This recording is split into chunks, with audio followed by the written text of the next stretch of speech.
नहीं दरिद्र को दुखी न दीना, नहीं को आबुदन लक्षण ही। सब निर्दम्भ धर्म रत पूनी, नर अरु नारी चतुर सब गुणी। सब गुणज्ञ पंडित सब ज्ञानी, सब कृतज्ञ नहीं कपट सयानी। राम राज नभगे सुन, सचराचर जगमाय। काल कर्म स्वभाव गुण, कृत दुख कामना।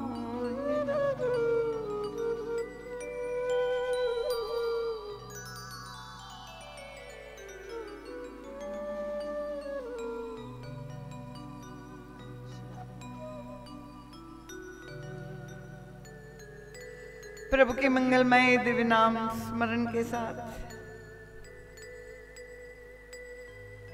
सर्वप्रथम अपनी परमाराध्य प्रातस्मरणीय परम वंदनीय अर्चनीय श्री सद्गुरुदेव भगवान की अत्यंत कृपामयी, मंगलमयी, प्रकाशमयी, ज्ञानमयी, तेजोमयी, आनंदमयी, रसमयी दिव्य उपस्थिति को यहाँ पर प्रत्यक्ष रूप से अनुभव करते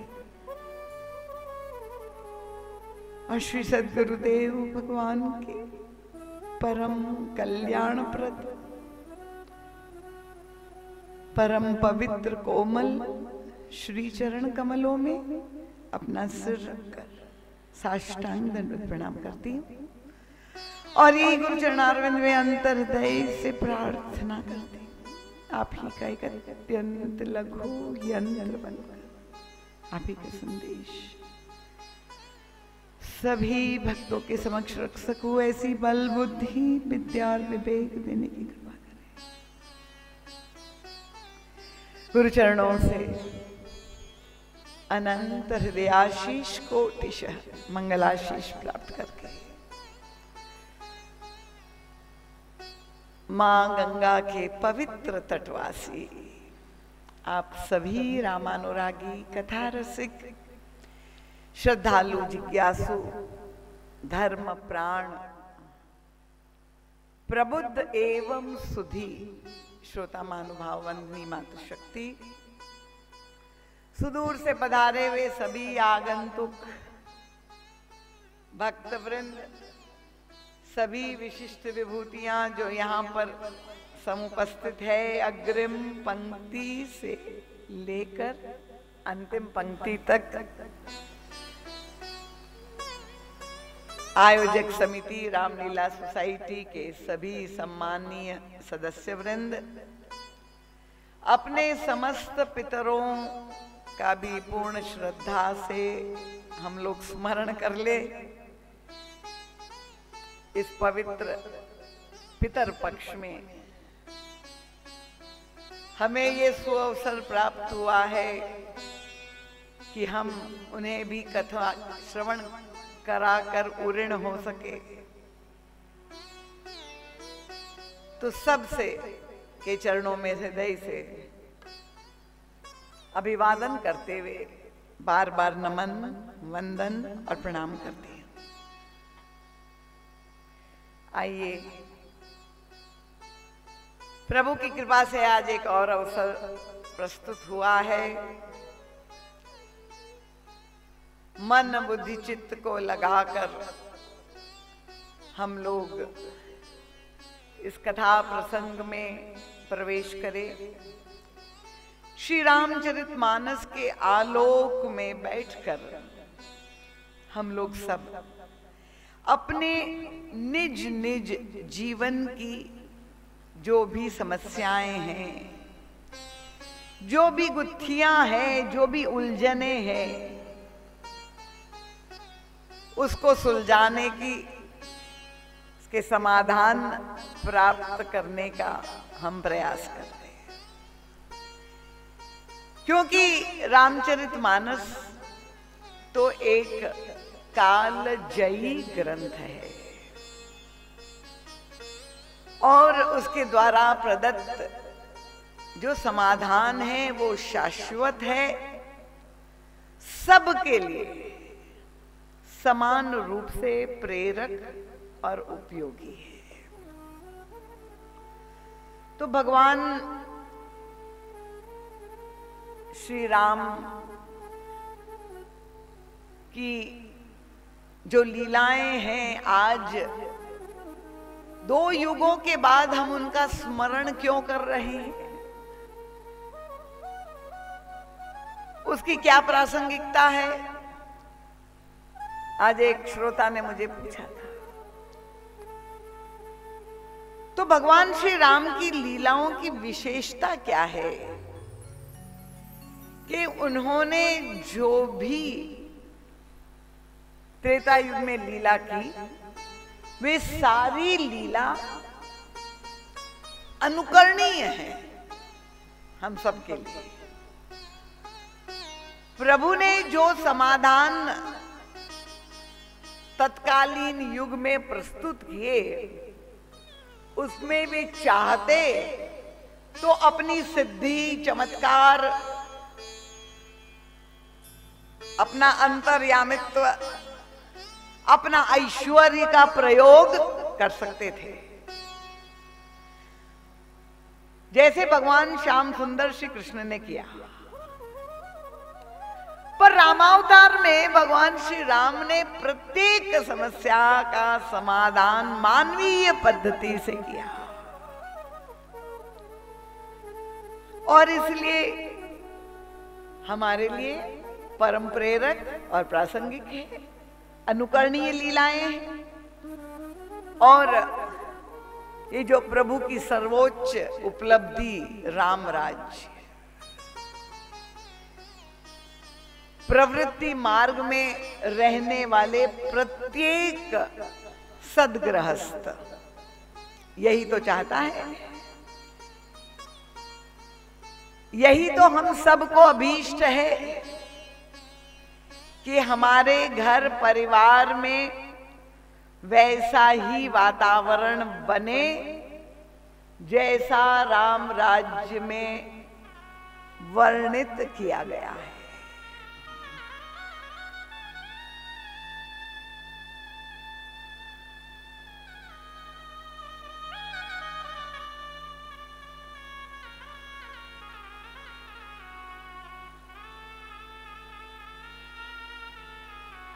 और इसलिए जब राम राज्य हमें अभीष्ट है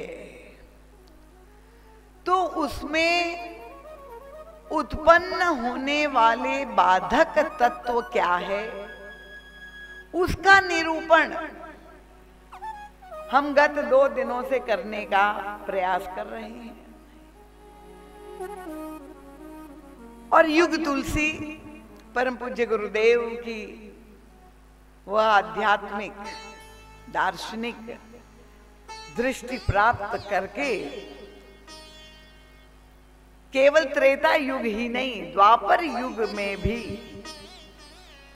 प्रभु की लीला में जो घटनाएं घटित हुई, वहां हमने देखा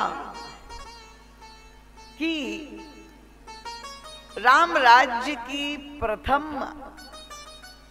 जो बाधा बनी वो महारानी कैकेयी की अंतःकरण की ममता का अतिरेक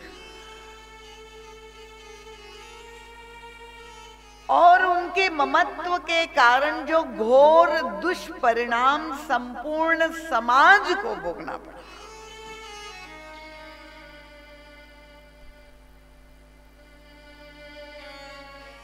और यही स्थिति द्वापर में भी हम देख रहे हैं। महारानी गांधारी और धृतराष्ट्र यही मोह और ममता की वृत्ति के प्रतीक के रूप में परम पूज्य महाराज श्री व्याख्यायित करते हैं।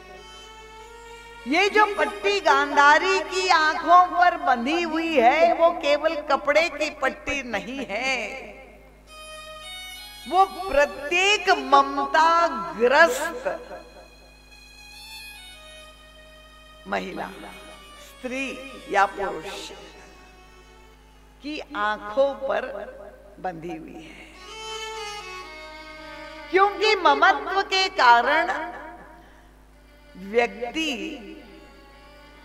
अंधा हो जाता है। जिसके प्रति हमारी ममता है उसके दोष, उसके दुर्गुण हमें दिखाई नहीं देते। और हमने देखा कि यही महारानी गांधारी का जो ममत्व था, अंत तो गत्वा वो सारी तपस्या की शक्ति जो उन्होंने अर्जित की थी, वो एक दुराचारी दुष्ट दुर्योधन, जिसका संपूर्ण जीवन अधर्ममय है, उसको शक्ति प्रदान करने में, उसको अमर बनाने में वो लगाने के लिए तत्पर हो जाते। और त्रेता में भी वही स्थिति हुई कि जहां मंथरा जो रुग्ण थी, जो अस्वस्थ थी, उसके कुसंग के प्रभाव से महारानी कैकेयी के अंतःकरण में ये अहमता और ममता के संस्कार जो दबे हुए थे वह प्रकट हो गए। और इतना बड़ा अनर्थ, महाराज दशरथ का अंतिम संकल्प, राम राज्य उनके समक्ष पूर्ण नहीं हो पाया और भगवान राम को देश निकाला दे दिया गया। तो ये जो परिस्थितियां अयोध्या में व्याप्त हो गई थी, गोस्वामी जी अपनी काव्यात्मक शैली में उस दृश्य को हमारे समक्ष उपस्थित करते हैं कि ऐसा लगता है कि पूरे समाज पर एक कुरोग छाया हुआ था, राम वनगमन का कुरोग छाया हुआ था। पूरा वातावरण क्लांत था। महारानी कैकेयी के कारण अयोध्या स्मशान जैसी बन गई थी। और तब गुरु वशिष्ठ की भूमिका सामने आती है। श्री भरत जी महाराज का आह्वान किया जाता है, जो ननिहाल में निवास कर रहे थे। और भरत जी महाराज के सामने जो समस्याएं आती है, ये प्रवृत्ति मार्ग में रहने वाले प्रत्येक व्यक्ति के जीवन का यथार्थ सत्य है। इसलिए मैं कहती हूं कि परम पूज्य महाराज श्री का जो सद साहित्य है, उनकी जो व्याख्या है, ये यथार्थ रामायण है जो हम सबके जीवन में घटित होती है। और जब भरत जी महाराज का आगमन हुआ, गोस्वामी तुलसीदास जी महाराज से कहा गया कि आप कवि श्रेष्ठ है, कोई उपमा तो दीजिए, क्योंकि रामचरितमानस तो विश्व साहित्य की अनूठी कृति है, साहित्यिक दृष्टि से। और तब गोस्वामी तुलसीदास जी ने, क्योंकि वे प्रकृति के भी कवि है, उन्होंने एक दोहा लिखा बहुत सुंदर उत्प्रेक्षा दी। ऋतुओं का दृष्टांत लेकर के उन्होंने उस पूरी रूपक को प्रस्तुत कर दिया। आप जानते हैं कि जब वर्षा ऋतु होती है तो जो समस्याएं प्रकृति में उत्पन्न होती है,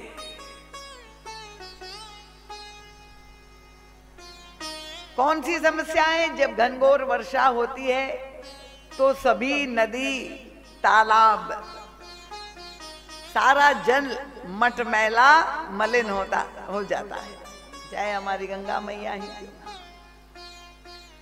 और वातावरण में अनेक प्रकार के कीट पतंगे जीव जंतु विपुल मात्रा में भर जाते हैं। जब जीएन के कॉलेज में कथा होती थी, टिल्लू भैया याद कर लीजिए कि वर्षा ऋतु का की जो विभीषिका थी, सारे श्रोताओं को कथा श्रवण करने में कितनी बाधा होती थी। पर धन्यवाद हम देंगे कि सभी पदाधिकारियों ने ये निर्णय किया और हम लोगों को ये लाजपत भवन में जो ले आए,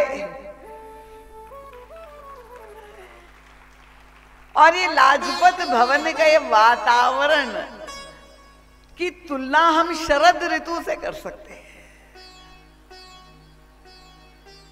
तो वर्षा, जो कुसंग की वर्षा हुई महारानी कैकेयी की मंथरा के साथ, विपत्ति बीज वर्षा ऋतु चेरी। तो ये जो कुसंग की वर्षा हुई थी उसका समाधान शरद के आगमन से होता है। प्रकृति में हम लोग देखते हैं जैसे ही शरद ऋतु का आगमन होता है तो सारा जल निर्मल होने लगता है, वो मटमैलापन समाप्त हो जाता है, गंदगी नीचे बैठ जाती है, वातावरण में सारे कीट पतंगे नष्ट हो जाते हैं। वो स्वामी तुलसीदास जी ने इसी दृष्टांत के द्वारा भरत जी महाराज के आगमन को प्रस्तुत किया। उनका भूमि जीव संकुल रहे, जितने भी जीव जंतु का संकुल था जो भूमि से प्रकट हुए थे, भूमि जीव संकुल रहे, गए शरद ऋतु पाए।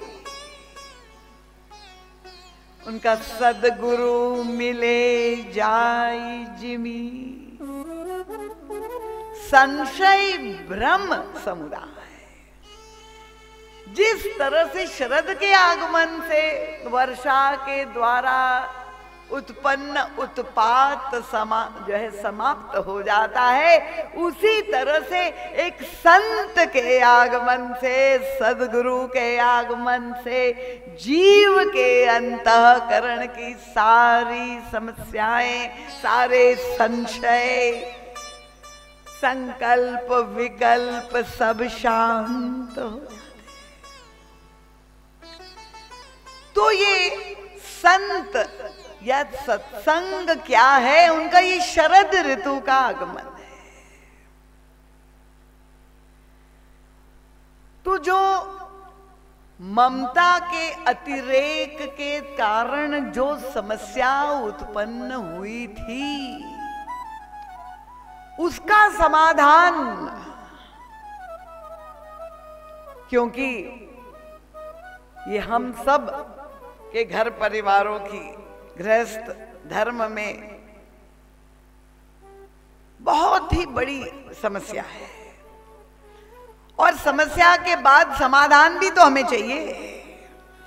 और मानस में जो समाधान प्रस्तुत हुआ है, भरत जी महाराज के प्रति महारानी कैकेयी की जो ममता है उसका केंद्र शरीर है। ये मेरे शरीर से, संबंध से, नाते से मेरा पुत्र है। और ये ममता का जो बंधन है, मैंने कहा शरीर को केंद्र में रख करके जब आप संबंध बांधेंगे तो निश्चित रूप से उसका परिणाम दो ही रूप में आ सकता है, या तो राग और या तो द्वेष। पर धन्य है भरत जी महाराज, मानस के सर्वश्रेष्ठ संत। वे स्वयं तो ममता के बंधन में कदापि नहीं बंधे, पर उन्होंने महारानी कैकेयी को के भी ममत्व से मुक्त कर दिया। और आप जानते हैं, गोस्वामी जी ने लिखा, कैकेयी जौलो जियत रही, आजीवन जब तक महारानी कैकेयी जीवित रही, भरत जी महाराज ने कभी भी अपने मुख से महारानी कैकेयी को मां कह करके नहीं संबोधित किया।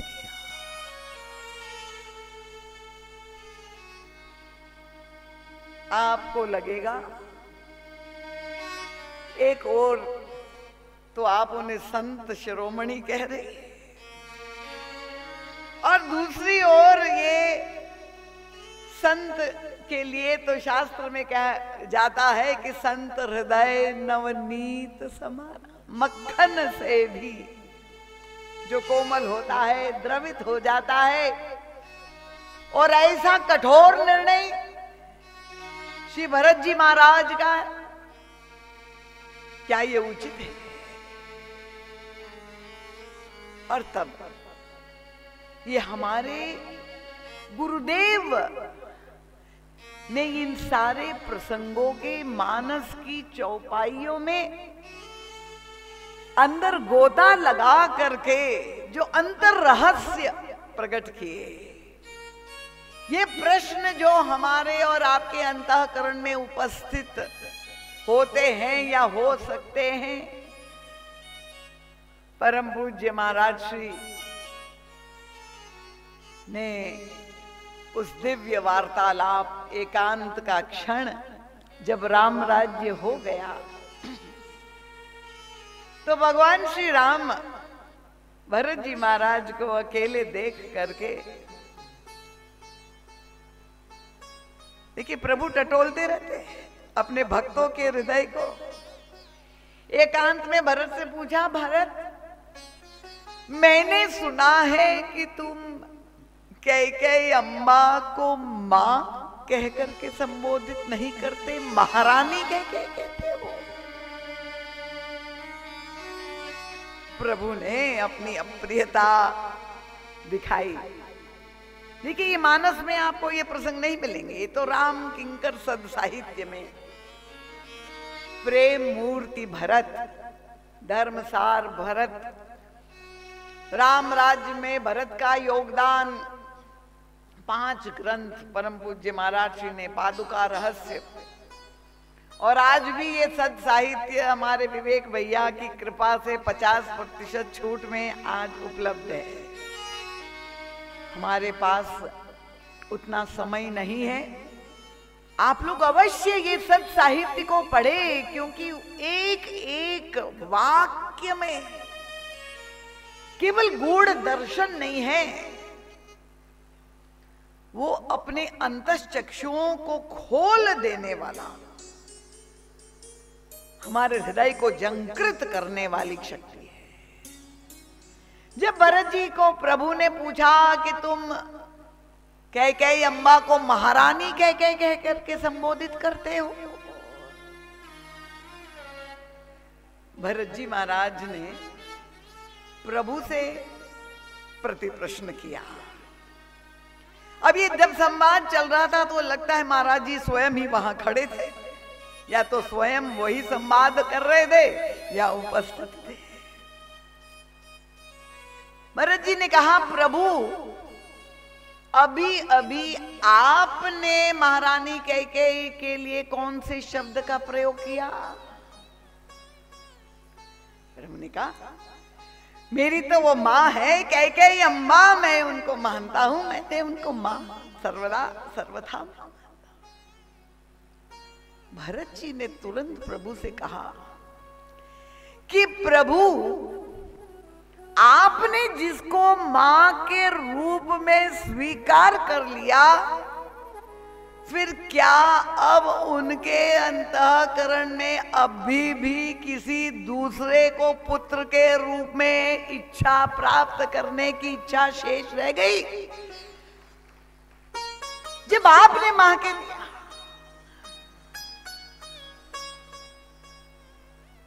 देखिए प्रभु, भरत जी महाराज की दृष्टि, प्रभु ने कहा नहीं भरत, मैं तो उनको मां ही कहता हूं, पर तुम्हारे लिए भी ये उचित नहीं है।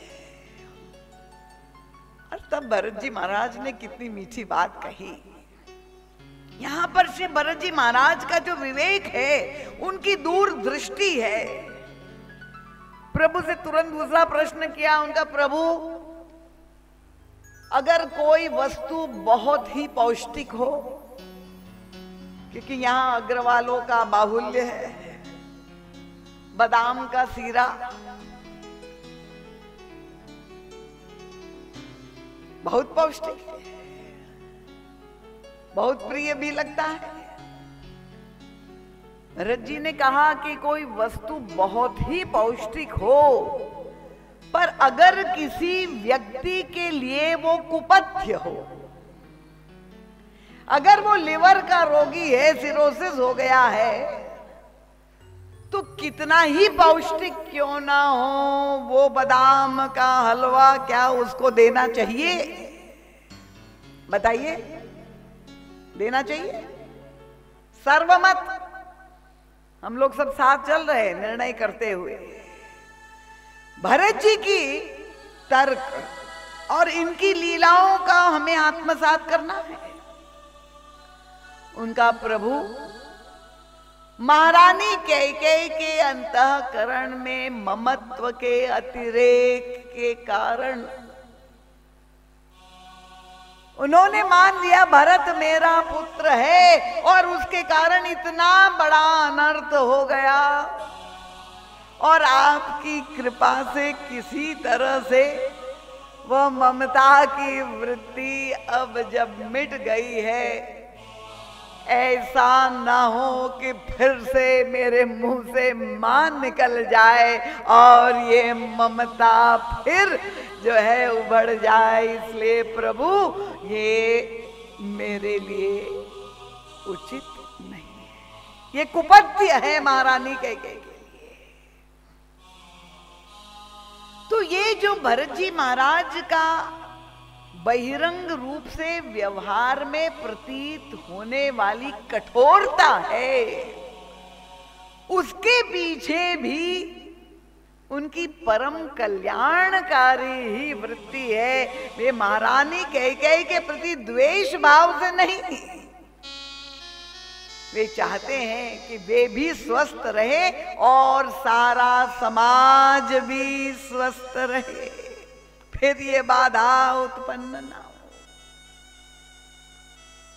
और इसलिए अब आप देखिए, भरत जी महाराज का जब आगमन हुआ, कथानक से आप लोग सब भली प्रकार परिचित है। भरत जी महाराज जब रथारूढ़ प्रवेश करते हैं, सारी अयोध्यावासी, मैंने कहा वहां 3 प्रकार की मानसिकताएं लोगों में दिखाई दे रही है। गोस्वामी तुलसीदास जी ने वर्णन किया है।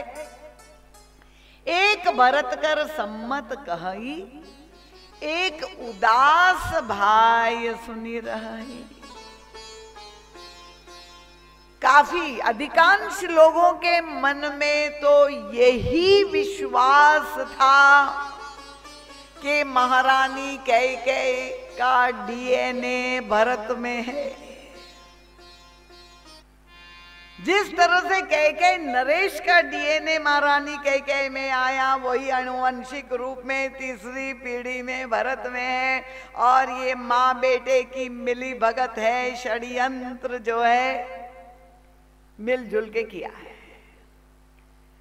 और इसलिए सब लोग अब प्रतीक्षा कर रहे थे, भरत जी महाराज का आगमन हो रहा है और उनके व्यवहार की समीक्षा बड़ी सूक्ष्म दृष्टि से।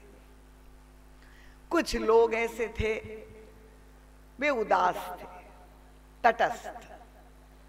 हम अभी तक कोई निर्णय नहीं करेंगे, देखा जाए आगे चल करके क्या होता है, भरत अपराधी है कि नहीं, मिली भगत है कि नहीं। अब बेनिफिट ऑफ डाउट जो है हम भरत जी को देते हैं, हम कुछ नहीं निष्कर्ष कर रहे। और कुछ लोग ऐसे थे जो ये सुन भी नहीं सकते थे कि भरत जी के द्वारा ये अनर्थ हो सकता है। इसलिए गोस्वामी जी ने कहा, जहां कोई संदेह संशय व्यक्त करता था तो तुरंत कान मूद करी रद्द गही जीहा, कान को बंद करके जिह्वा को दबा देते थे कि हम ऐसा अनिष्ट सुन भी नहीं सकते। सुनना भी बहुत बड़ा पाप है। तीनों प्रकार के लोग समाज में और भरत जी महाराज के व्यवहार की समीक्षा कर रहे। भरत जी महाराज रथारूढ़ होकर के आए, निरंतर प्रभु का स्मरण करते हुए, अंतर हृदय में आशंकाएं भरी हुई अयोध्या के वातावरण में अशांति। और तब उनका रथ कहां पर गया? सीधे महारानी कैकेयी के महल के अंदर प्रवेश किया। अब आप देखिए, वो दूरबीन लेकर सब लोग देख रहे थे और वो तो उतावले थे प्रमाणित करने के लिए, जिनके मन में संशय था कि देखिए इससे बड़ा प्रमाण मिल गया। भरत जी महाराज 14 वर्ष बाद ननिहाल से लौट रहे हैं। सबसे पहले कहां जाना चाहिए था? उनका कर्तव्य था, सबसे बड़ी ज्येष्ठ राजमाता तो कौशल्या अम्बा है और उनके महल में जाना चाहिए था। वहां न जा करके महारानी कैकेयी के महल में पहले प्रवेश कर रहे हैं। इसके पीछे मूल वृत्ति मेरी मां कैकेयी है और इसलिए भरत जी महाराज कैकेयी के महल में गए। पर भरत जी महाराज कैकेयी के महल में क्यों गए? उनका चरित्र इतना गंभीर है कि उनके बहिरंग आचरण से समझ पाना इतना सरल नहीं है। अथाह समुद्र जैसा। ये तो गोस्वामी तुलसीदास जी ने तो इतना ही लिखा।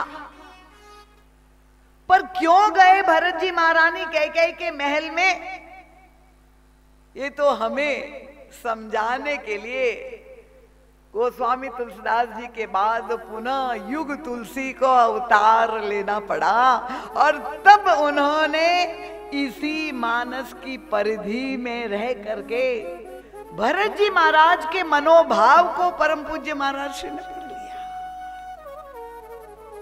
कैसे पढ़ लिया?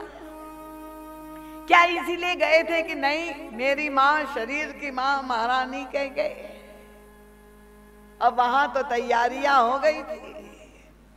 दो ही प्रसन्न थे। मैंने कहा अयोध्या के पूरी राज्य में या तो महारानी कैकेयी या वो दुष्ट मंथरा, और स्वागत के लिए तैयार सोने का थाल सजाकर। और मंथरा तो ऐसी ठुमक रही थी, पूरी साज सज्जा, क्योंकि सफलता मिल गई षड्यंत्र में वो पूरी तरह से। और महारानी कैकेयी इतनी प्रसन्न, मेरा बेटा, भले सारा समाज गाली दे रहा है, अपमानित कर रहा है, अनादर कर रहा है, पर महारानी कैकेयी की ममता के अतिरेक में इतनी परिवर्तित हो गई थी कि उन्हें अरे बोलने दीजिए जो बोल रहे हैं, पर एक बार मेरा बेटा जब राजा बनेगा, मैं राजमाता बन जाऊंगी, तब यही प्रजा, यही लोग जो आज अब शब्द कह रहे वो ही सब मुझे आकर के पूजेंगे। भाई सत्ता के साथ समाज होता है। हर 5 वर्ष हम देखते हैं जो सरकार होती है, अगर मुख्यमंत्री भूतपूर्व हो गए और नए मुख्यमंत्री आ गए तो सारी भीड़ बधाई देने के लिए वहां पहुंच जाते और पुराने मुख्यमंत्री का बंगला भूत बंगला बन जाता। तो समाज तो सत्ता के साथ, ये समाज का स्वभाव है। महारानी कैकेयी ने भी यही अपने आप को आश्वासन दिया कि भले हमें तिरस्कार की दृष्टि से समाज देख रहा है, पर बस एक बार मेरा बेटा राजा बन जाए। और थाली लिए हुए भरत जी महाराज जब सामने आए, महारानी कैकेयी आरती उतारने लगी अपने पुत्र की। कुशल क्षेम का प्रश्न हुआ, पर क्या भरत जी महाराज की दृष्टि की ओर अब गोस्वामी तुलसीदास जी का कैमरा चला गया। क्या देख रहे हैं, क्या उनके मुखमंडल पर मनोभाव आ रहे हैं, क्या बड़े प्रसन्न हो रहे। चलो माता श्री हम लोगों को विजय श्री मिल गई और माँ मेरा स्वागत कर रही, उल्लसित हो रहे। 14 वर्ष बाद बेटे और माँ का मिलन हो रहा है। भरत जी महाराज की आंखें व्याकुलता भरी है और ऐसी चंचल होकर के खोज रही है चारों तरफ। कोई प्रसन्नता नहीं, ऐसी अकुलाहट। और तब भरत जी महाराज के हृदय में जो व्याकुलता थी वह वाणी के द्वारा, शब्दों के द्वारा प्रकट हो गई और उन्होंने पूछ दिया, मां कहूं कहां तात, कहां सब माता, कह प्रिय राम लखन दो भ्राता। हे महारानी बताओ कहां है पिताश्री, कहां मेरी माताएं, कहां मेरे प्रिय भ्राता, क्यों कोई दिखाई नहीं दे। परम पूज्य महाराज श्री ने कहा, सूत्र मिल गया। भरत जी क्यों आए थे महारानी कैकेयी के महल में? क्योंकि वे अपने राम, अपने प्रिय भ्राता का स्वभाव जानते थे। भगवान श्री राम ने आजीवन उनकी लीला में जो दिखाई देता है, अधिकांश समय महारानी कैकेयी के महल में ही व्यतीत करते थे। और महारानी कैकेयी के महल में जब भगवान श्री राम रहते थे तो लक्ष्मण भी वहीं, क्योंकि वे तो राम के बिना रह नहीं से वहीं आ करके वे भी चाहे वो खेल कर रहे हो। और जब दोनों भ्राता वहां तो सभी माताएं भी वहीं आ जाती थी और महाराज दशरथ भी इसीलिए वहीं रहते थे। तो भरत जी महाराज महारानी कैकेयी मेरी मां है इसलिए नहीं आए थे, वो इसीलिए आए थे कि श्री राम अगर कहीं मिलेंगे तो महारानी कैकेयी के महल में ही मिलेंगे। वो भैया राम को देखने, दर्शन करने के लिए, उनसे मिलने के लिए महारानी कैकेयी, और इसलिए उनकी आंखें व्याकुल प्रभु को खोज रही है। उनके मुख से वो प्रस्फुटित हो गया वो प्रश्न, मां बताओ कहां है मेरे पिताश्री। अब महारानी कैकेयी ने कहा, बेटा जिनको तुम खोज रहे हो तुम्हारे पिताजी अब नहीं रहे। और गोस्वामी तुलसीदास जी ने वो जो शब्द भी प्रयोग किए हैं, एक एक शब्द मानस का इतना सांकेतिक। महारानी कैकेयी कहती कि भूपति सुरपति पुर पग धार्यो। तुम्हारे पिताजी भूपति कहाँ है? उनका सुरपतिपुर। उनके परम मित्र है इंद्र। दशरथ जी ने जो देवासुर संग्राम में इंद्र के कारण ही वहां नेतृत्व किया था, और स्वर्ग लोक भोग भूमि जहां सारे विपुल मात्रा में सुख उपलब्ध है। तो महारानी कैकेयी का कटाक्ष क्या है कि बेटा दुख करने की बात नहीं है, तुम्हारे पिताश्री सुरपति अपने मित्र के यहाँ स्वर्ग में परम सुखों को भोगने के लिए चले गए। देखिए व्याख्या, जहां अन्य माताएं इतनी दुखी है, विधुरपन प्राप्त हुआ है, यहां महारानी कैकेयी महाराज दशरथ की मृत्यु को कैसे परिभाषित करती है, कैसी दृष्टि बदल गई। भूपति सुरपति पुर पग धार्यो। और भरत जी महाराज को सदमा लगा। पिताश्री की मृत्यु सुन करके और तात तात कही, तात पुकारी, परे भूमि तल। भरत जी महाराज रुदन करने लगे, चीख करके रोने लगे। पिताश्री, आप चलते समय कम से कम मेरा हाथ आपने भैया रामभद्र के हाथ में नहीं सौंपा, इसके पहले आप चले गए। तुम्हें विदीर्ण हो गया हृदय। थोड़ी देर में विलाप करते हुए भरत जी महाराज का ध्यान गया और अपने को धैर्य देते हुए महारानी कैकेयी से दूसरा प्रश्न पूछा। कहूं पितु मरण हेतु महातारी, मेरे पिताश्री की मृत्यु का कारण क्या हुआ माता?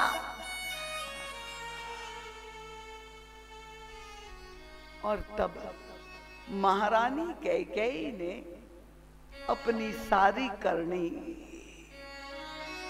जैसे ही भरत जी महाराज को सुनाई और भरत जी महाराज को विस्मृत हो गया। भरत बिसरे पितु मरण, सुनी राम बनगौन। उनका श्री राम के बनगमन के कारण महाराज दशरथ की मृत्यु हो गई। ये दूसरा आघात भरत जी के हृदय। अभी पहले पिता मरण का एक आघात, उसके ऊपर श्री राम के बनगमन का दूसरा शौक जहां पर हुआ और स्तब्ध रह गए, निशब्द हो गए, क्योंकि तीसरा आघात इतना बड़ा पड़ा कि सहन नहीं हो रहा। सुनी अपन पे मैं कारण हूं, इस सारे अनर्थ का उसके मूल में मैं हेतु हूं। ये जैसे 11,000 वोल्ट का करंट भरत पर पड़ा हुआ हो। इतना बड़ा आघात कि भरत जी महाराज के मुख से एकदम मौन हो गए। भैया रामभद्र को वनवास मेरे घर में, और तब श्री भरत जी महाराज की प्रतिक्रिया एक क्षण के लिए निशब्द तो हो गए, पर उसके बाद श्री भरत जी महाराज का जो आक्रोश प्रकट हुआ, और वो आक्रोश इतना कठोर जो फटकार लगाना शुरू कर दिया। किसको? महारानी कैकेयी को। हे कुमति, महारानी कैकेयी, जब ते कुमति कुमति जिय ठायऊ खंड खंड होई हृदय न गयो। उनका बर मांगत मुंह परे उन कीरा, तुम्हारा हृदय खंड खंड क्यों नहीं हो गया जब तुमने ऐसा वरदान मांगा।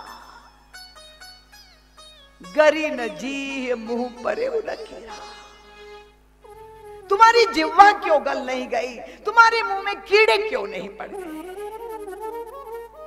ऐसी भर्त्सना महारानी कैकेयी के प्रति भरत जी महाराज के मुख से उद्गार निकले और साथ में महाराज दशरथ को भी फटकार लगी। उनका भूपति तोर प्रतीति किम की, उनका मरण काल विधि मति हरि। महाराज दशरथ की भी वृत्ति अंतिम समय भ्रष्ट हो गई थी, तुम पर उसने विश्वास कर लिया। ये श्री भरत जी महाराज के मुंह से इतने कठोर वाक्य। परम पूज्य महाराज श्री कहते हैं, देखिए क्योंकि आजकल के नवयुवक जिसने गुरु को ही, गूगल को ही अपना गुरु मान लिया है और गूगल बाबा जो ही समझाए वो ही समझते हैं और वाणी स्वतंत्रता का युग है तो आक्षेप क्या ये उचित है। आप उनको संत कह रहे, सदगुरु कह रहे हैं और ऐसी भाषा, ये तो जो प्राकृत हर घर में पिता पुत्र के बीच में इस तरह की कठोरता युक्त भाषा भरत जी महाराज को क्या शोभा देती है। पर भरत जी महाराज के हृदय के भाव, उनके विवेक पूर्ण निर्णय को समझने के लिए हमें युग तुलसी परम पूज्य गुरुदेव की दृष्टि की आवश्यकता है। परम पूज्य महाराज श्री कहते हैं कि भरत जी महाराज जब महारानी कैकेयी के महल में जाते हैं, उनका ये व्यवहार, जो संस्कार देह के नाते संबंध नहीं, मैंने कहा शरीर का आधार बनाकर संबंध रखेंगे तो निश्चित रूप से आपके जीवन में समस्या आएगी। और ये रघुकुल की जो परंपरा है अद्भुत, भगवान राम को संस्कार, देखिए बाल लीला में आप देख लीजिए, कौशल्या अम्बा के समक्ष भगवान श्री राम बाल लीला करते हुए पहली बार जब उनके मुख से वाणी निकली, पहला शब्द क्या निकला? मां शब्द निकला। और कौशल्या अम्बा के समक्ष भगवान राम ने जहां मां कहेगा, तुरंत कौशल्या अम्बा की प्रतिक्रिया क्या थी? ये है हमारी राष्ट्र की संस्कृति और हमारी माताओं की गरिमा। कौशल्या अम्बा ने अपने लाल के मुख पर तुरंत उंगली रख करके कहा, नहीं नहीं लाल, मैं तुम्हारी मां नहीं हूं, तुम्हारी मां तो कैकेयी है। ये संस्कार प्रारंभ से ही, देखिए आप चाहते तो है, हम सब चाहते हैं राम राज्य हो हमारे घर में, पर हर राम को एक भरत, एक लक्ष्मण, एक हनुमान की आवश्यकता है। उसके बिना राम राज्य नहीं होगा। और अगर आप चाहते कि आपका बेटा भरत बने, राम बने, लक्ष्मण बने, तो पहले माताएं आपको भी कौशल्या बनना पड़ेगा, सुमित्रा बनना पड़ेगा। तालियां बहुत कमजोर है।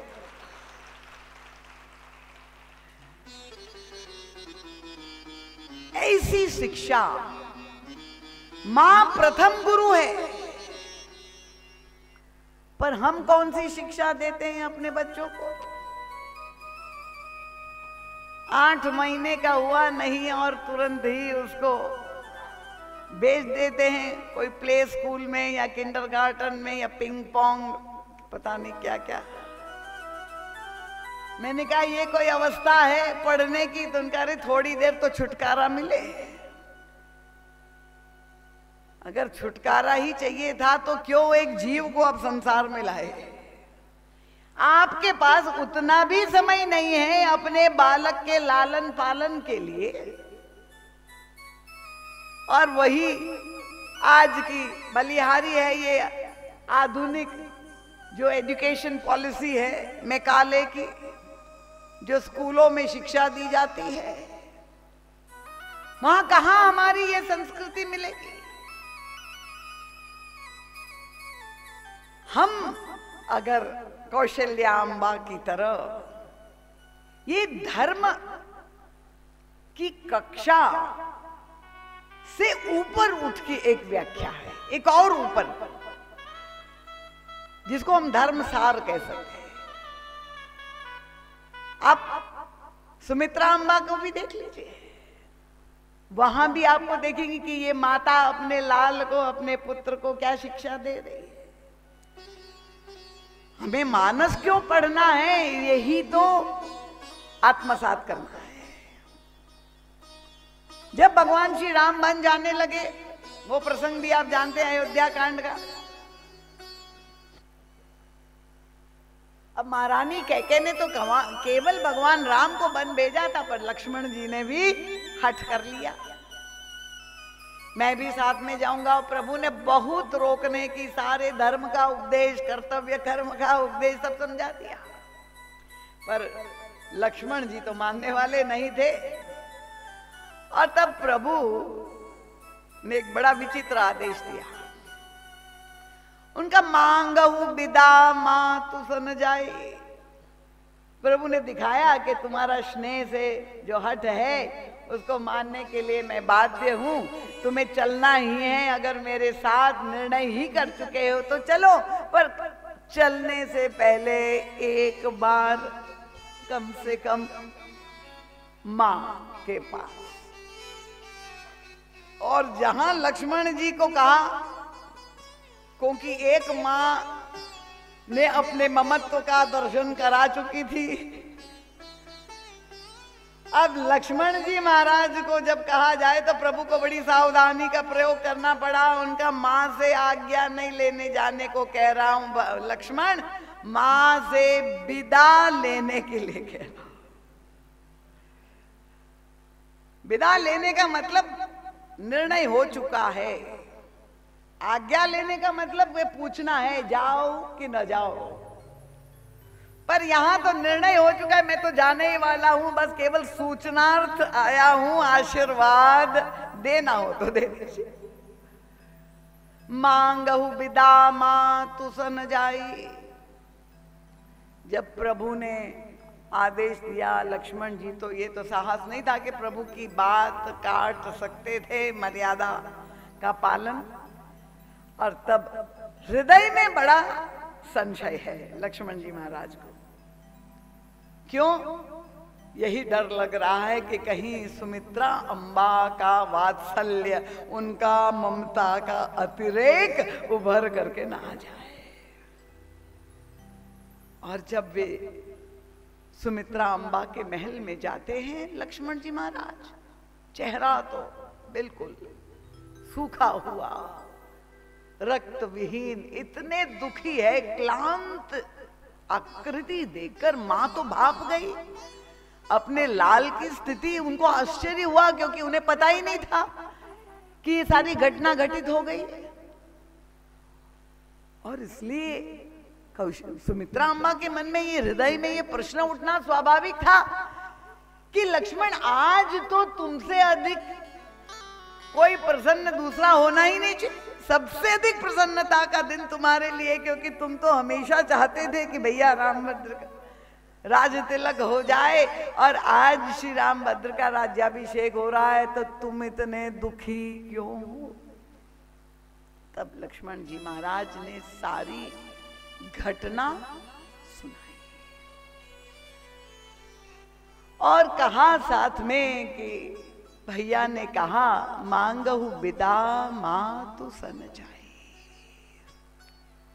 और धन्य है सुमित्रा अम्बा का गौरव। ये शब्द सुनते ही सुमित्रा अम्बा ने आश्चर्य व्यक्त किया। लक्ष्मण, जब भैया रामभद्र ने तुम्हें कहा कि मां से विदा लेकर के आओ, तो तुम्हारी मां तो वहीं पर खड़ी थी, तुम यहां कैसे आ गए? तात तुम्हारी मां तो वैदेही, तुम किसके पुत्र हो लक्ष्मण? वैदेही के पुत्र होकर तुमने देह को माता मान लिया। देखिए, ये परिभाषा, नाते, संबंध देह के नाते नहीं, एक और ऊपर कक्षा। उनका तात तुम्हारी मां तो वैदेही, पिता राम सब भांति सने। तुम वैदेही के परंपरा में श्री किशोरी जी का भी प्राकट्य कोई सुमित्रा अम्बा जो है, सुनैना अम्बा के गर्भ से तो नहीं हुआ है, वैदेही है। उनका तुमने देह को माता मान लिया। लक्ष्मण नहीं। और तब सुमित्रा अम्बा ने लक्ष्मण जी महाराज ने कल्पना नहीं की थी कि मां के पास ऐसा उपदेश, ऐसा आशीर्वाद मिलेगा। उन्होंने कहा, तहाई अवध, लक्ष्मण तुम अयोध्या छोड़ के नहीं जा रहे हो, तुम तो अयोध्या में ही रहोगे। तहाई अवध जहां राम निवासु, तहाई दिवस जहां भानु प्रकाश।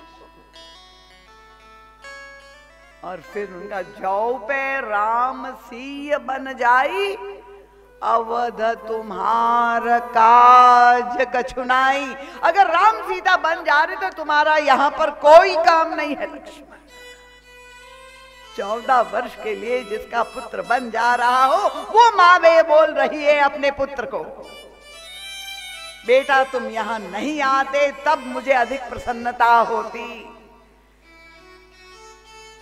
तुमने देह के आधार पर मुझे मां मान लिया। उनका नहीं, तुम कभी भी मुझे मां नहीं मानोगे। उनका मैं ही तुमको पुत्र मानूंगी।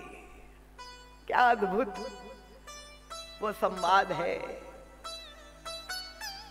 मां ने पाथेय दिया अपने पुत्र को, तुम जा रहे हो 14 वर्ष के लिए, याद रखना ये कोई बहुत बड़ा त्याग तुम्हारा नहीं है, तुमरे हेतु राम बन जाए, दूसर हेतु और कछुनाई।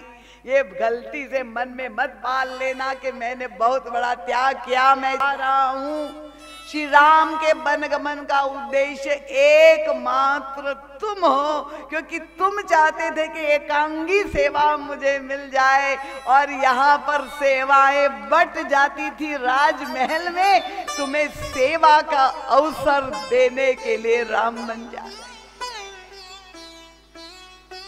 ये शिक्षा जब माता अपने पुत्र को देती है, तब आपका बेटा लक्ष्मण बन जाता है। केवल नाम लक्ष्मण रखने से नहीं होगा। ये संस्कार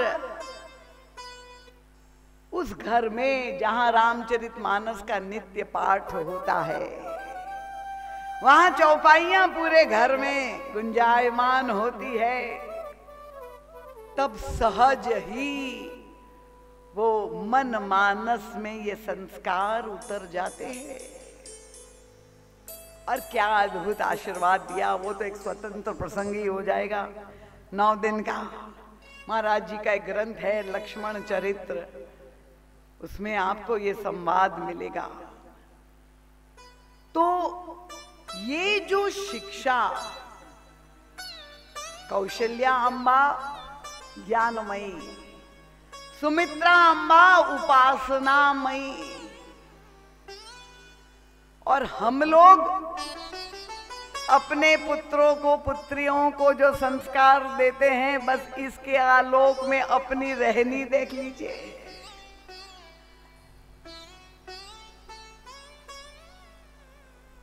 जो दीक्षा और शिक्षा की बात, जो अंतर है, ये जो नैतिक शिक्षा की आवश्यकता है, इसलिए मैं कहती हूं ये कोई प्रवचन प्रसंग नहीं है यहां जो आयोजित हो रहा है 50 वर्ष से।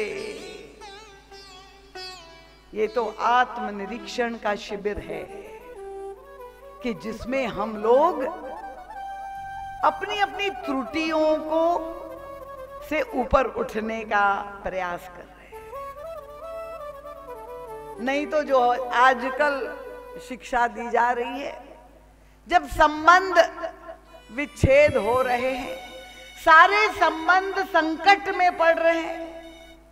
उस दिन मैं कह रही थी भाई और भाई, ये द्वापर और त्रेता की जो संघर्ष है, तो लौटते समय हमारे राजीव भैया जिनके ने हमारे पूरे जो है ठाकुर जी के दरबार और हम सब का सेवा में वो समर्पित है, वो रोज जब हमें लौटते समय घर ले जाते हैं, उन्होंने कहा दीदी माँ आप क्या कह रही, भाई भाई का झगड़ा, संबंध आज पिता पुत्र के संकट में है। देह के नाते जब हम संबंध मानेंगे तो ये संबंध स्थायी नहीं रहेंगे। पिता और पुत्र की लड़ाई, तो अगर हमने माता पिता बन करके, और एक नई परंपरा आजकल तो जो है समाज में चल पड़ी है, अगर आपको ये 5 संबंध जो है, अगर जितने भी संबंध है लगते हैं ये संबंध सारे संकट में हैं, इसलिए आजकल एक नया संबंध बनाने लगे हैं लोग, और वो अपने कुत्ते से संबंध बना रहे हैं।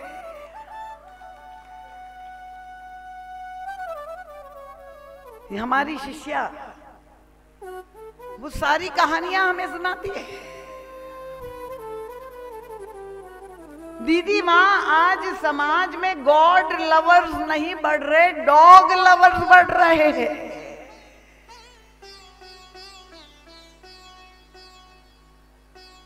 कुत्ते से जैसा संबंध है, मैं ये तो कम से कम 20 वर्ष पहले की बात है, 22-23 वर्ष पहले की, जब हम विदेश गए थे लंदन, वहां का मेरा ये संस्मरण है कि जब सब नवयुवकों को मैं संबोधित कर रही थी, वहां अंग्रेजी भाषा में बोलना पड़ता, और मैंने उनको यही कहा कि प्रभु का जो स्वभाव है वो प्रेम स्वरूप है, अकारण सहज रूप से सबको प्रेम करता है प्रभु। एकमात्र सांसारिक जितने भी संबंध है वो तो कार्य कारण भाव से सकाम होते हैं, निस्वार्थ नहीं होते हैं। एक निस्वार्थ प्रेम तो केवल ईश्वर ही जीव को करता है। Only God truly loves you.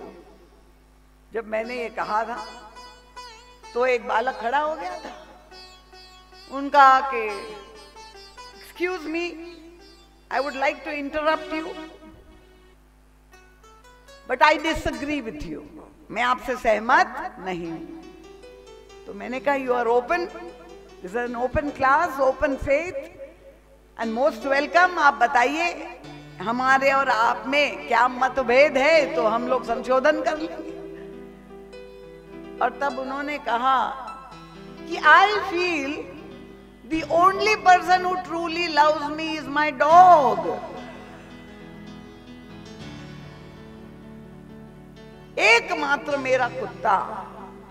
वो 24, 23, 25 साल पहले की विभीषिका जो विदेश में मैंने अनुभव की थी, संबंध संकट में पड़े हुए हैं कि अब कोई मनुष्य नहीं रह गया कि कुत्ते से संबंध,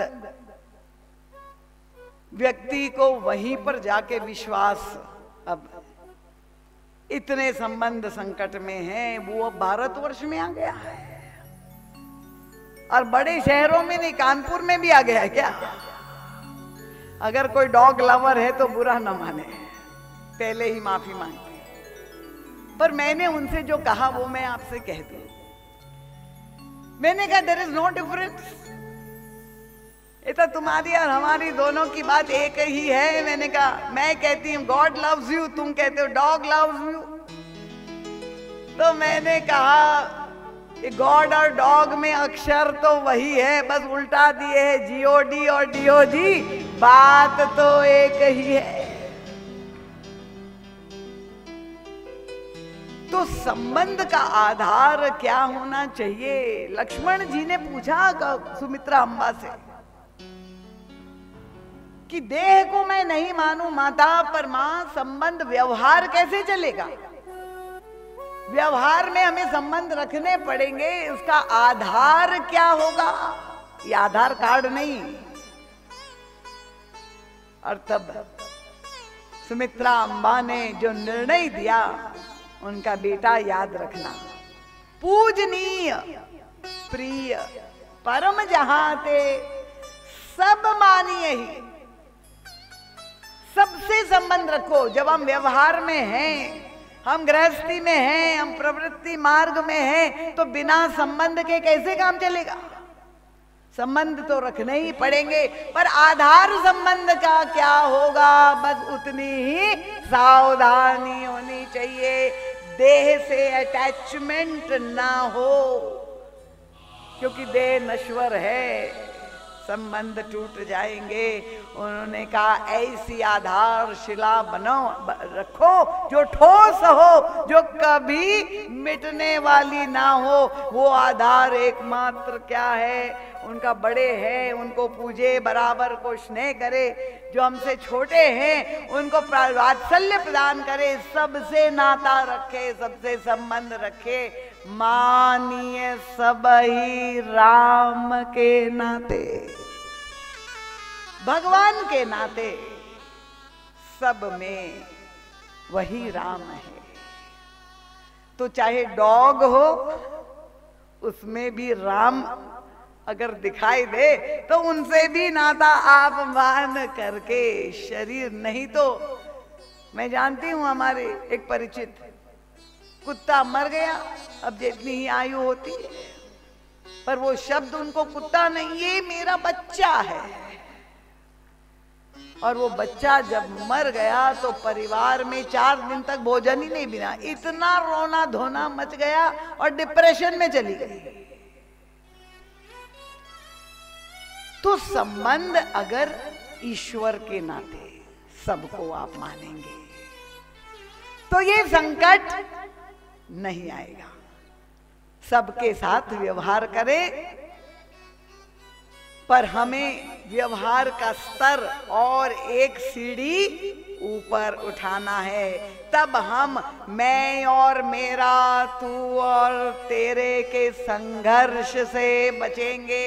ये माया और ममता, कोई देवियां यहां बैठी हुई है तो मुझे क्षमा कर दे, ये जो बंधन में हमें डाल देते, ये माया और ममता के बंधन से मुक्त होना हो हम चाहते हैं, तो लक्ष्मण जी महाराज, भरत जी महाराज, ये दिव्य चरित्र हमारे सामने है। और इसलिए लक्ष्मण जी महाराज को जो उपदेश मिला, वही तो भाव भरत जी महाराज का है। महारानी कैकेयी के साथ उनके महल में जाते हैं तो मेरी मां के नाते नहीं, राम के नाते जाते हैं। और ये जो फटकार जब लगा रहे हैं, अब गोस्वामी तुलसीदास जी ने तो वहां पर एक बहुत सुंदर काव्यात्मक रूपक प्रस्तुत किया। क्या काव्यात्मक रूपक? मानस का आनंद, कितना रस है। उन्होंने कहा ये राम राज्य एक पर्व, उसे तुलना की, राम राज हित मंगल साजा। और जब ये निर्णय हुआ उत्सव होने वाला एक दिव्य पर्व, अब पर्व में जैसे होता है व्यक्ति स्नान तीर्थ में करता है, गंगा जी यहाँ है, अब आप गंगा स्नान करना चाहते हैं तो अगर वहां पर सीढ़ियां बनी होती है तो सीढ़ियां सहायक हो जाती है। कुछ लोग सीढ़ी पर बैठ करके ही लोटे से स्नान कर लेते हैं, पर्व पर तीर्थ में स्नान करो। और कुछ लोगों को लगा नहीं मुझे नदी में जाके स्नान करना है, तो उसी सीढ़ी की सहायता ले करके व्यक्ति नदी तक उतर करके स्नान करता है। पर परम पूज्य महाराज जी कहते कि सीढ़ियां सहायक भी जितनी होती है उतनी खतरनाक भी हो सकती है। क्यों? क्योंकि पानी हमेशा जमा रहता है और सीढ़ी पर काई जम जाती है, और काई अगर जमी हुई है और आप सावधान नहीं हैं और आप असहज रूप से स्नान करने के लिए जहां नीचे उतर गए और काई लगी हुई थी और असावधानी के कारण पैर फिसल गया, और जब पैर फिसल गया तो फिर संभावना है कि हड्डी भी टूट जाएगी। गोस्वामी तुलसीदास जी ने यही काव्यात्मक रूपक यहां प्रस्तुत किया। ये भरत जी महाराज के मुख से जो आक्रोश निकला, ये कठोर शब्द निकले महारानी कैकेयी के प्रति, वो क्या है? तो गोस्वामी जी कहते कि राम राज हित मंगल साजा, परब जोग जुरे समाजा। महाराज दशरथ राम राज्य का उत्सव मनाने के लिए इस मंगलमय पर्व में स्नान अवगाहन करने के लिए कैकेयी रूपी सीढ़ी का सहारा लेके नीचे उतर रहे थे। पर क्या हुआ कि वहां पर काई जमी हुई थी। काई कहां, कौन सी काई जमी हुई थी? गोस्वामी जी ने कहा काई कुमति कैकेयी। ये गड्ढा होता है, आपने देखना, गड्ढे में पानी जम जाता है, भरा रहता है और उसमें काई बन जाती है। ये कौन सा गड्ढा? महारानी कैकेयी की मति में ये अहमता और ममता में और मेरेपन का गड्ढा था और उसमें ये काई जम गई थी। क्या अद्भुत उत्प्रेक्षा! महाराज दशरथ सावधान नहीं थे, ऐसे निश्चिंतता से जहां उतरते चले गए और फिसल ही नहीं गए पर प्राण ही खो बैठे। अब ये महाराज दशरथ भी महारानी कैकेयी के महल में आए और ये भरत जी महाराज भी आए, पर भरत जी महाराज सावधान थे। भरत जी महाराज ने देख लिया कि यहाँ काई जमी हुई है और अगर काई को हटाना है तो क्या करना पड़ेगा? बहुत कोमलता से, मृदुता से सहलाएंगे तो काई हटेगी। काई को हटाने के लिए तो आपको रगड़ना पड़ेगा बहुत जोर से, जब आप रगड़ेंगे तब वो काई हटेगी। तो गोस्वामी जी ने कहा ये कठोर शब्दों का प्रयोग क्या कर रहे हैं? उनका ये महारानी कैकेयी की कुमति में जो काई छा गई है महाराज भरत जी महाराज अपने शब्दों के द्वारा वो रगड़ रगड़ करके काई को हटाने का प्रयास कर। उत्प्रेक्षा है ना साहित्यिक, और एक नहीं, गोस्वामी तुलसीदास जी ने तो इतनी उत्प्रेक्षाएं प्रस्तुत की है। ये भगवान श्री राम के वनगमन का मूल उद्देश्य क्या है, ये तो युग तुलसी परम पूज्य महाराज श्री ही समझ पाए। देखिए मानस तो इतने लोगों ने पढ़ा, इतने लोगों ने कथाएं की, तुलसी और युग तुलसी के बीच में 500 वर्ष का अंतराल है, पर यह प्रकाश किसी भी विद्वान के द्वारा नहीं हुआ।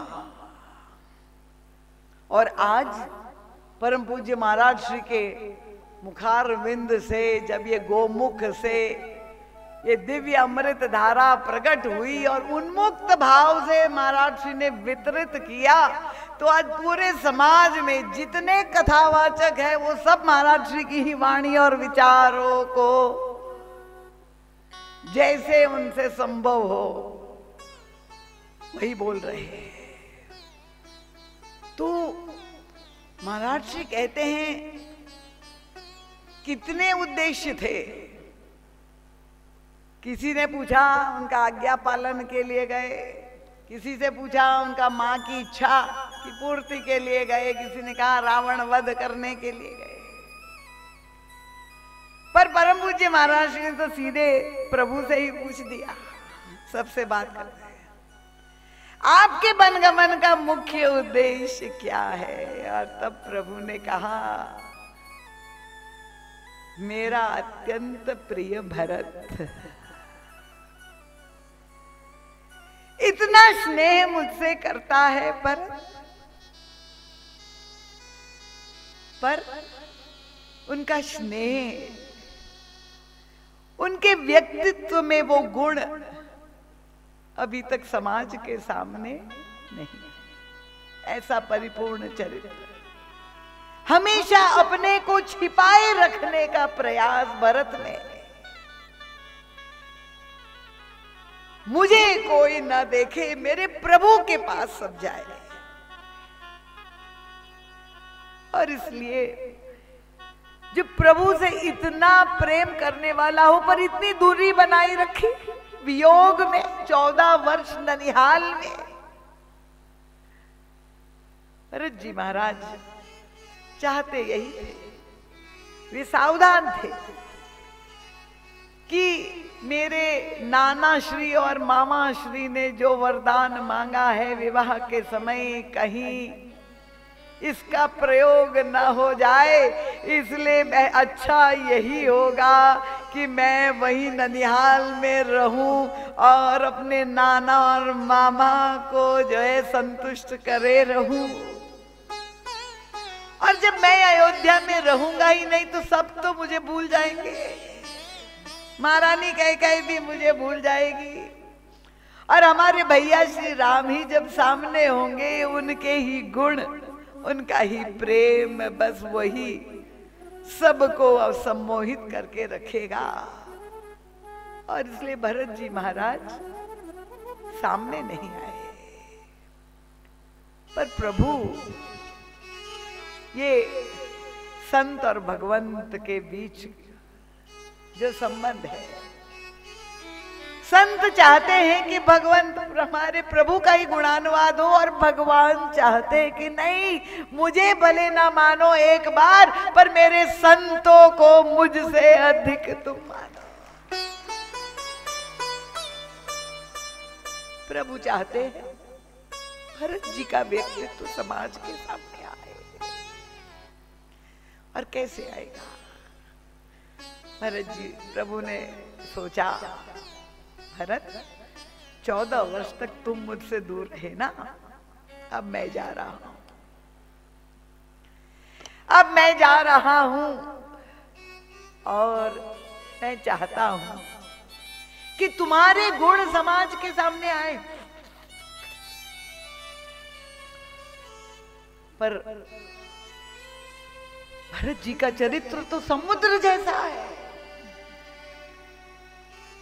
क्या कोई भी व्यक्ति समुद्र में की थाह नाप सकता है? कितना ही विज्ञान और टेक्नोलॉजी एडवांस कर ले, कोई कल्पना कर सकता है कि कितने रत्न हैं, उसकी कोई गिनती कर सकता है? अंत में बुद्धि जब हार जाती है तो कहते इनफाइनाइट, अनंत। गणित करते करते जब थक जाता है तो व्यक्ति कहता है अनंत। उनका भरत का चरित्र समुद्र जैसा है और उसमें अनंत गुण है। पर भरत का बहिरंग आचरण देख करके कोई भी उस युग में भी भरत की थाह नहीं नाप पाया। सब लोग अयोध्या में यही कहते थे कि भरत और लक्ष्मण की अगर तुलना करें तो लक्ष्मण श्री राम से अधिक प्रेम करते हैं, भरत नहीं, क्योंकि वो तो ननिहाल में दूर रहते हैं। लक्ष्मण एक क्षण भी राम के बिना नहीं रह सकते हैं। तो सच्चा प्रेमी तो लक्ष्मण है, जो नित्य सहयोग में रहता है। पर ये वियोग की अग्नि में जो तड़पता हुआ भरत का हृदय है, ये तो प्रभु जानते हैं अपनी अंतरात्मा को। और तब प्रभु ने निर्णय कर लिया कि भरत, मैं तुम्हारे गुणों को प्रकट करूंगा। और कैसे प्रकट करेंगे? उन्होंने कि जिस तरह से समुद्र का मंथन हुआ था सतयुग में अमृत पाने के लिए, देवता और दैत्य ने मिलकर के मंथन किया था। महाराज जी ने ग्रंथ लिखा है समुद्र मंथन, बहुत अद्भुत ग्रंथ, जरूर पढ़े। प्रभु ने कहा मैं भी मंथन करूंगा। और तब गोस्वामी तुलसीदास जी उस मनोभाव को केवल एक दोहे में प्रकट करते थे।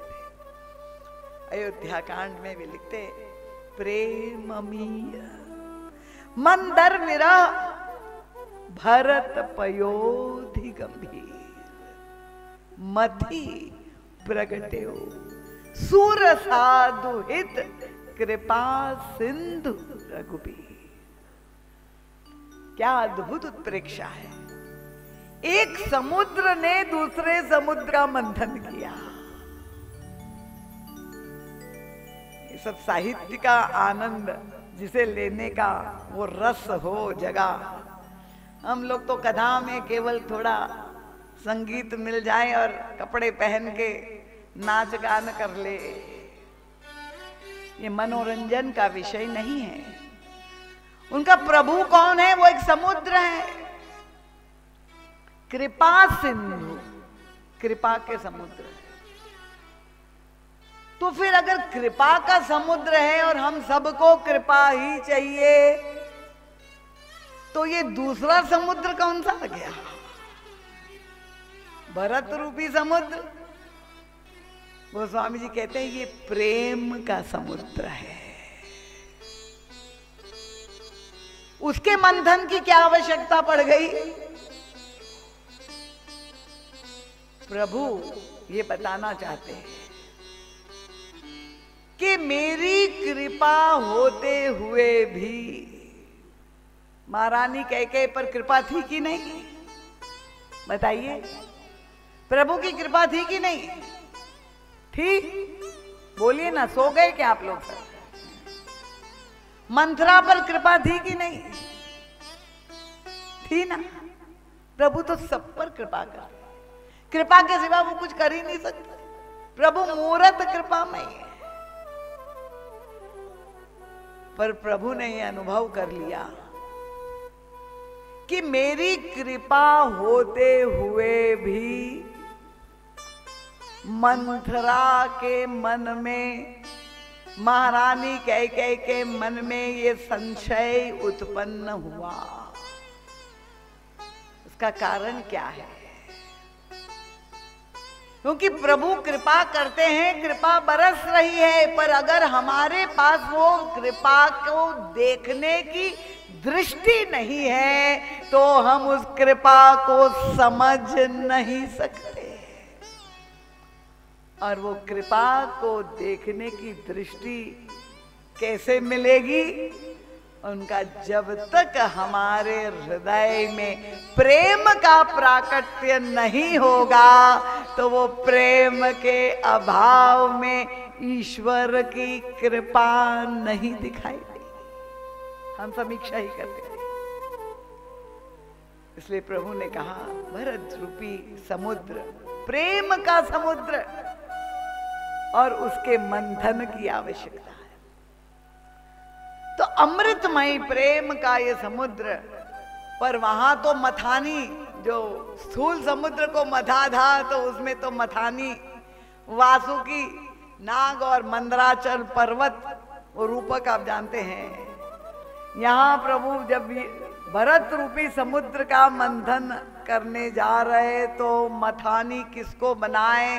अब गोस्वामी जी का काव्य इतना उत्कृष्ट, उन्होंने कहा ये 14 वर्ष का वियोग को ही मथानी बना देंगे। मथानी के द्वारा क्या होता है? आजकल तो आप लोग क्योंकि ग्राइंडर मिक्सर का ही प्रयोग करते हैं, पर मक्खन निकालना होता दही में से, बिलोना होता, तो मथानी जब दही अच्छा जमा हुआ है कड़क और आपका उसका मंथन करना है, मथानी जब आप उस बर्तन में डालेंगे और जब आप मंथन शुरू करेंगे तो बहुत धीरे से चलाने से मक्खन निकलेगा और जोर से आप बिलोएंगे। और जब ये मंथन की प्रक्रिया में दही के एक एक कण पर प्रहार होगा तब उसमें से नवनीत निकल आएगा। तो भरत रूपी समुद्र, प्रेम का समुद्र, इतना गंभीर, इतना गहरा, प्रभु ने कहा उसके मथने के लिए ये वियोग, और वियोग का कारण भी जब वो स्वयं बन जाए, और तब वास्तव में जो प्रभु का उद्देश्य था, सुनी अपन पौजानी जिया, जहां भरत जी महाराज को पता चला कि प्रभु के वियोग का कारण मैं हूं 14 वर्ष का वनवास, ऐसा गहरा आघात, महाराज श्री कहते मंथन शुरू हो गया। भगवान श्री राम जो उद्देश्य कर रहे थे, और जब मंथन शुरू हुआ त्रेता में समुद्र का, अब देवता और दैत्य वहां लगे हुए थे, यहाँ तो कृपा सिंधु स्वयं श्री राम मंथन कर रहे हैं। और जहाँ मंथन प्रारंभ हुआ अमृत के लिए, पर सबसे पहले निकल आया विष, हलाहल निकल आया। परम पूज्य महाराज श्री कहते यहाँ भी तो वही स्थिति है। भगवान श्री राम ने मंथन प्रारंभ किया भरत रूपी समुद्र का, और जहां उन्हें पता चला कि वियोग का कारण मैं हूं और आघात पहुंचा, और तब ये कठोर शब्द जो निकल आए मानो हलाहल निकल आया। क्या अद्भुत, ऐसी अनंत व्याख्या है परम पूज्य महाराज श्री की, पूरी रात चर्चा चल सकती है। और वो विषय परम पूज्य महाराज श्री कहते हैं कितना कल्याणकारी सिद्ध हुआ। महारानी कैकेयी की बुद्धि में जो काई जम गई थी, चाहे उसको रगड़ रगड़ करने का प्रयास, या ये घोर भर्त्सना जब की है भरत जी महाराज ने, उसका परिणाम क्या हुआ? क्योंकि जो 14 रत्न निकल आए समुद्र मंथन में, आप जानते हैं कि नहीं, जो भिन्न 14 रत्न, यही भरत जी महाराज के व्यक्तित्व से 14 रत्न प्रकट हुए। उसमें एक रूप धन्वंतरी का भी वर्णन आता है समुद्र मंथन में। परम पूज्य महाराज श्री कहते हैं ये जो कठोर शब्दावली के द्वारा प्रयोग भरत जी महाराज के द्वारा हो रहा। ये जो झांकी दिखाई दे रही, यद्यपि लग रहा है कि ये तो उनके संतत्व के अनुकूल नहीं है, पर आप गहराई से देखो, ये भरत जी महाराज का धन्वंतरी रूप प्रकट हो गया। वैद्य के रूप में महारानी कैकेयी की चिकित्सा प्रारंभ हो गई। कोई द्वेष के भाव से नहीं, उनके भी कल्याण के लिए, उनके परम मंगल के लिए, कि ये जो ममता देह से नाता भरत मेरा पुत्र, वो ऐसी फटकार लगाई कि वो ममता की जड़ पर ही प्रहार किया। ऐसी कड़वी औषधि वैद्य ने दे दी कि महारानी कैकेयी ममता से मुक्त हो गई।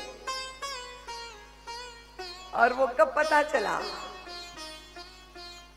जब भरत जी महाराज चित्रकूट की यात्रा करते हैं। आप देखिए, सारे अयोध्या वासियों को ले जाते हैं। ये प्रभु से मिलन की यात्रा है। प्रभु जीवन से दूर चला गया है।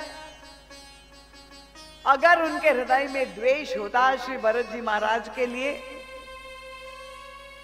तो सबको ले जाते, उनको ही छोड़ देते कि नहीं, तुम अधिकारी नहीं हो, तुम्हारे कारण ही ये अनर्थ हुआ है। पर भरत जी महाराज की करुणा, वे जानते हैं कि अगर महारानी कैकेयी को नहीं ले गए तो सबसे अधिक कष्ट किसी को होगा, तो हमारे भैया रामभद्र को ही। महारानी कैकेयी को भी अपने साथ ले जाते हैं। और वह अद्भुत दिव्य मिलन का जो प्रसंग है, ये मानस के अंतर्भाव है। देखिए, मानस में नहीं मिलेंगे। अब प्रभु जब मिल रहे हैं, सबसे पहले अगर किसी को मिले तो महारानी कैकेयी को प्रभु हृदय से लगा देते हैं। चित्रकूट दिव्य प्रसंग, और ऐसे हृदय से लगा लिया। और फिर प्रभु ने कैकेयी अम्मा से पूछा, माँ, इतने दिनों में कभी भी तुम्हें मेरी याद आई?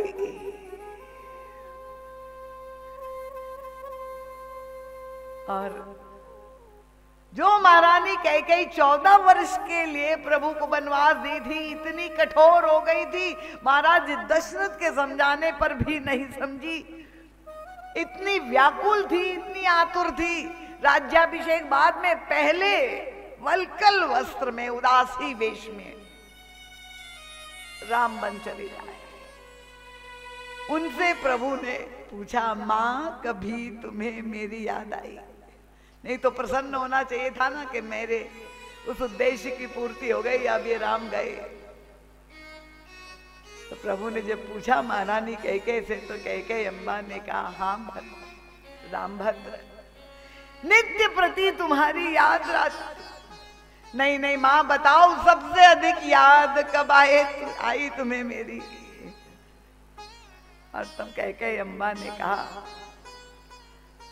बेटा, मैंने इतना बड़ा अनर्थ जिस पुत्र के लिए किया, जब भरत लौटा और उन्होंने जिस कठोर शब्द से मेरी भर्त्सना की, उस समय मुझे तुम्हारी जितनी याद आई, ऐसी कभी नहीं आई। कि जिस बेटे के लिए मैंने इतना अनर्थ किया, वो तो हमें इतने खोटी खरी सुना रहा है, और जिसको मैंने इतना कष्ट दिया, वो इतने प्रेम से हंसते हुए चला गया। उस दिन तुम्हारी बहुत याद आई बेटा। भरत जी बहुत प्रसन्न हो गए। जिस उद्देश्य से ये कड़वे वचन, ये कठोर शब्दों का प्रयोग किया था, जो चिकित्सा कर रहे थे, वो पितृ गृह से आई हुई ममता, जो भगवान राम भी दूर नहीं कर पाए थे, वो संत भरत ने, वो धन्वंतरी भरत ने महारानी कैकेयी को ममता की वृत्ति से मुक्त कर दिया। और इसीलिए ये भरत चरित्र जिसने अपने सुयश से राम राज्य अगर बन पाया त्रेता युग में, तो उसका पूर्ण श्रेय ये प्रभु के पार्षदों को है। इसलिए मैं आप सबसे अनुरोध करती हूं, हमारे अनुराग भैया ने प्रथम दिन ही ये कहा था कि भगवान राम के चरित्र से भी महान कोई चरित्र मुझे लगता है तो भरत जी महाराज का चरित्र। और इसलिए मैंने सोचा कि इसी भरत जी महाराज और प्रभु के सारे पार्षदों का चरित्र को हम आत्मसात करें और अपने जीवन में अपने बालकों को जो शिक्षा देनी चाहिए, ये नैतिक शिक्षा, क्योंकि अध्यात्म के द्वारा ही हमें आत्मबल प्राप्त हो सकता है और कोई उपाय नहीं है। हमें अपने धर्म ग्रंथों का आश्रय लेना आवश्यक है। तो बहुत अधिक समय हो गया है, मैंने तो वचन दिया था कि मैं 8:30 बजे पूरा कर दूंगी, पर अभी मेरा ध्यान घड़ी की ओर चला गया। पर ये चरित्र ही ऐसा अगाध है, तो महाराज जी के सत साहित्य का आप लाभ ले। एक एक भाव अनमोल है। भरत चरित्र के लगभग 10 ग्रंथ है अलग अलग, तो आप उसे अवश्य अपनी दिनचर्या का क्रम बना के वर्ष भर एक पृष्ठ, और टेक्नोलॉजी के माध्यम से अगर मोबाइल के आप एडिक्शन है तो उसकी सार्थकता यही है कि आप YouTube में जाकर महाराज जी की कथा चैनलों में सुने। रोज नई नई विचार महाराज जी की कथा भी जो भेजी जाती है उससे भी जुड़ने का प्रयास करें, और ये अपने जीवन में हमें इन कथा को उतारने का संकल्प लेके यहां से जाए। केवल सुनना नहीं है, ये केवल मनोरंजन नहीं है, क्योंकि भोजन अगर हम कर रहे हैं और भोजन पच नहीं रहा है तो कमजोरी शरीर में बनी रहेगी। पर भोजन अगर पच जाए तो फिर हमारा वो रक्त बन जाएगा, और फिर वो रक्त जब बन जाएगा तो नई शक्ति और स्फूर्ति हमें प्राप्त होगी। तो इसलिए प्रारंभ में आप सबसे प्रार्थना करती हूं कि ये कथा हमारी रक्त शक्ति बन जाए, जीवनी शक्ति बन जाए, हमारे जीवन का रूपांतरण हो, हमारे दृष्टिकोण का रूपांतरण हो। और जो भी परिवार में कलह है, क्लेश है, मैं और मेरा, अहमता और ममता का संघर्ष है, अब क्या बताइए 3 दिन से तो इसी प्रवृत्ति मार्ग की बाधा पर ही चर्चा। मैंने सोचा था आज क्रम और आगे बढ़ाएंगे, पर भरत जी महाराज का ये विलक्षण चरित्र कथा के जो दिन शेष है, आप लोग सबसे वही निवेदन है, अन्य लोगों को भी प्रेरित करे, अधिक से अधिक संख्या में आए, भगवान के नाम का जय घोष। प्रातःकालीन अनुष्ठान में भी आप लोग सबको निमंत्रण है। एग्मोर विला राजीव अग्रवाल का निवास स्थान पर सुबह 9 से 12 बजे नित्य प्रति अनुष्ठान होता है, तो उसमें भी आप आ सकते हैं, लाभान्वित हो सकते हैं। इन शब्दों के साथ आप सबके चरणों में बार बार नमन वंदन और प्रणाम करती हूँ। बोलिए सियावर रामचंद्र भगवान की जय, श्री भरत जी महाराज की जय, श्री हनुमंतलाल जी महाराज की जय, पूज्यपाद गोस्वामी तुलसीदास जी महाराज की जय, सत्य सनातन धर्म की जय, भारत माता की जय, बोलिए सद्गुरुदेव भगवान की जय। बोलिए पूज्य दीदी जी महाराज की जय।